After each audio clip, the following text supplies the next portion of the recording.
Thank you.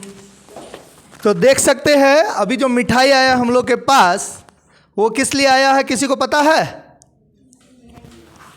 इनका job हुआ है बीएसएफ और सीआरपीएफ ट्रेडमैन, शायद ना, सीआरपीएफ में ट्रेडमैन और बीएसएफ में कांस्टेबल, ठीक है। दोनों में एक साथ और एक ही दिन बीएसएफ में कांस्टेबल और सीआरपीएफ का ट्रेडमैन, दोनों का ज्वाइनिंग एक साथ 21 जनवरी, दोनों का ज्वाइनिंग एक ही दिन है, एक साथ है। सोच लीजिए, एक जॉब होने में दिक्कत होता है इंसान को, इनका दो जॉब एक साथ हुआ है। अब ये कंफ्यूज है कि किसको ज्वाइन करना है, तो अभी अभी हम लोग फैसला लिए हैं कि ज्वाइन करना है इनको बीएसएफ में, ठीक है, क्योंकि उसमें प्रमोशंस के चांसेस रहते हैं, इसीलिए जल्दी, ठीक है। तो हम कुछ चीज़ जानेंगे और आप लोग भी देखेंगे कि आखिर इनका जॉब कैसे हुआ, किन किन परिस्थितियों में हुआ और किन किन मुसीबतों का सामना करना पड़ा। तो सबसे पहले इनका नाम जानेंगे। आप लोग शायद नाम नहीं जानते होंगे, इसलिए आप अपना नाम बताएंगे।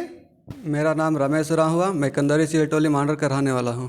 ठीक है, तो ये मांडर से रहने वाले, यानी मांडर एक ग्रामीण परिवेश वाला इलाका है, आप लोग जानते ही होंगे, ठीक है। रांची से 30-35 किलोमीटर दूर मांडर, जो कि एक गांव है एकदम, ठीक है। वहाँ पर आप हमको बताइएगा कि वहाँ पर जो कोचिंग का स्तर है, किस तरह का कोचिंग क्लासेस है और कैसी सुविधा आपको मिल पाती थी पढ़ाई के दौरान, ये बताइएगा।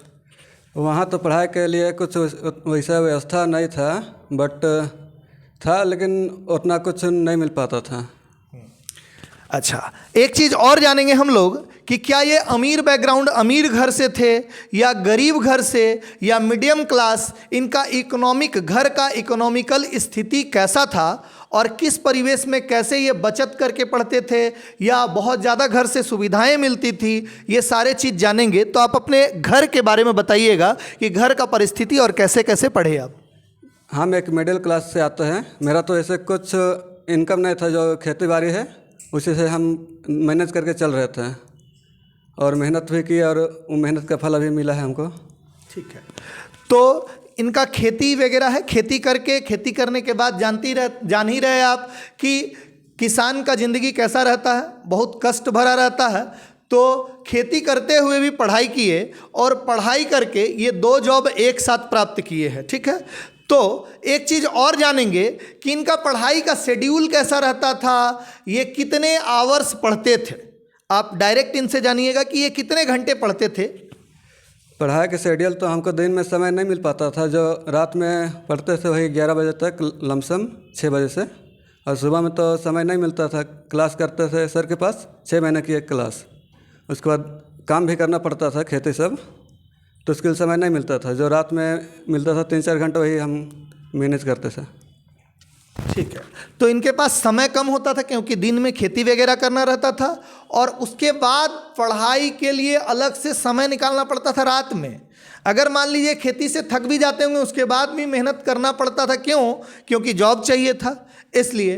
तो आप एक चीज़ और जानेंगे कि ये जब पढ़ते थे तो किस किस तरह से सभी सब्जेक्ट पे ध्यान देते थे, क्योंकि सबसे बड़ा चीज़ जानना ये ज़रूरी है कि कैसे कैसे ये एक रूटीन के हिसाब से रात में पढ़ते थे या किसी एक नॉर्मल सिस्टम से पढ़ते थे। सर, हम तो एक रूटीन बनाए थे। एक दिन में इतना हमको चैप्टर पढ़ना है, जैसे कि जो चैप्टर उठा रहे थे उसको हम 2 दिन करके ख़त्म कर रहे थे। ठीक है, तो प्रत्येक सब्जेक्ट के लिए एक सिस्टम बनाए हुए थे, ये आवर बनाए हुए थे, उसी तरह से आप भी रूटीन बना सकते हैं।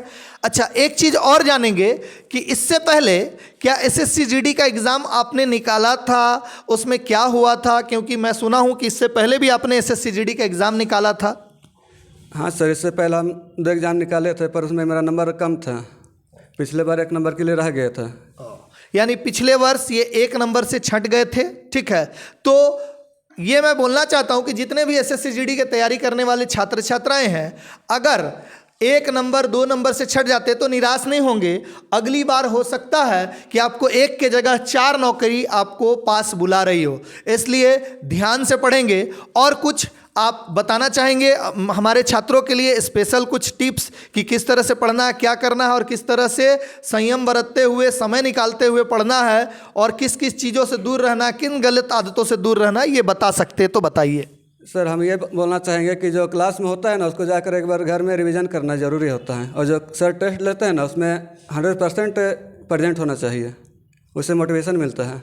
ठीक है, यानी टेस्ट को रेगुलर लगाना है और क्लास के चीज़ों को ही अच्छे से अध्ययन करके उसको कंप्लीट करते हुए चलना है, इनका ये बोलना है।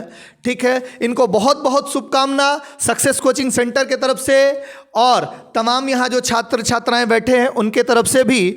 और जो ये मिठाई लाए हैं, ठीक है, सबसे पहले एक मिठाई इनको ही सबसे पहले इनके खुशी के लिए खिलाया जाएगा, उसके बाद जो है आगे का आप लोगों को भी मिठाई खिलाया जाएगा। तो सबसे पहले एक मिठाई बहुत बड़ा मिठाई का साइज है, इसलिए चलिए। तो धन्यवाद, आपने जो सीखा, और इनसे आप डिस्कस सामने से भी कर सकते क्योंकि आप सब छात्र छात्राएं बैठे हुए हैं। धन्यवाद।